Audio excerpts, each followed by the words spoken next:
দিয়েছি, হাঁড়ি বসিয়ে দিয়েছি, হাঁড়িটায় ছাই মাখিয়ে চলে এসেছি। আর এই চালটা কিন্তু আধ ঘন্টা ভিজিয়ে রাখছি পোলাও করবো বলে। এখানে কিন্তু শুকনো লঙ্কা আছে, কিশমিশ আছে, বাদাম আছে, ছোট এলাচ, লঙ্কা, কিশমিশ, কাজু বাদাম, ছোট এলাচ আর তেজপাতা, হলুদ, কাশ্মীরি লঙ্কা, আর এখানে চিনি, বেসন, আলু, টমাটো বাটা, আদা বাটা, আর এখানে সব মশলা আছে। আর এই যে সাদা তেল, টমেটো সাদা তেল অল্প দিয়েছি। এবার 5 পিস তেজপাতা, এখানে কাজু বাদাম আর ছোট এলাচ। এবারে আমি চালটা দিয়ে দিচ্ছি, আধ ঘন্টা জলে ভিজিয়ে রাখছি।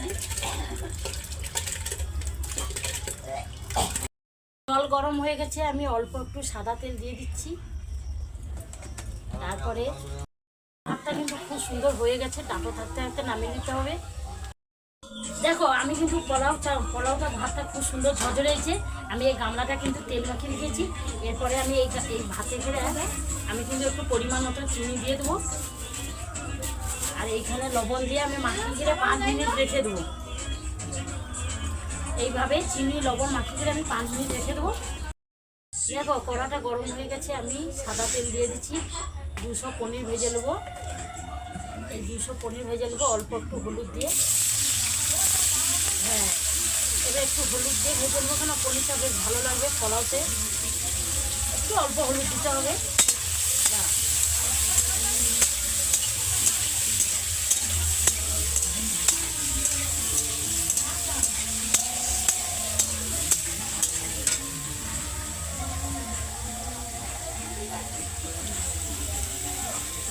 দেখা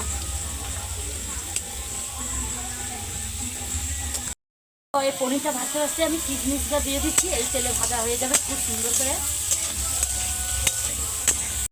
এই যে কিশমিশটা খুব সুন্দর ফুলে উঠছে, এই পনিরের সাথে কিশমিশটা ভেজে নিতে হবে। কি সুন্দর দেখো ফুলে উঠছে। এবারে আমি চিনি আর লবণ মাখিয়ে রাখছি। এবারে পরিমাণ দেখে ঘি দিয়ে দিচ্ছি। ঘি দেওয়ার পরে আমি হালকা একটু নেড়ে নেবো। এইভাবে সুন্দর করে মিক্স করে নিচ্ছি। আমি ঘি দিয়ে মিক্স করে নিচ্ছি। এবারে হলুদটা দিয়ে দিচ্ছি। আর পোলাও করবো, এইভাবে পোলাও করবে, খেতে ভালো লাগবে। এরপরে আমি পনিরগুলো দিয়ে দিচ্ছি। এই পনিরের তেল কিশমিশ দিয়ে এবার সুন্দর করে আমি মিক্স করে নেবো। এখানে পনির দিয়ে পোলাওটা 5 মিনিটে খুব সুন্দর মিক্স করে নিচ্ছি। এবার চলো পরের রাউন্ডে। এ কিন্তু আমার দাদার মেয়ে। কেমন হয়েছে পোলাও? আর সব কিছু খাও তুমি, এক মাথান পায়েস আরও খাও। আচ্ছা কেমন হয়েছে? খুব সুন্দর হয়েছে। হ্যাঁ, আজকে কিন্তু রথযাত্রা। আমি পনিরে পোলাও করছি, কুমড়ো চপ করছি, কারি পাতা দেওয়া, সালাড আছে, আলুর দম আছে, আর আমের পায়েস করছি। এইটা যদি ভালো লাগবে আমাকে লাইক করবে, শেয়ার করবে, কমেন্ট করবে। আগামীকাল দেখা হচ্ছে। সবাই ভালো থাকো। Tata tata.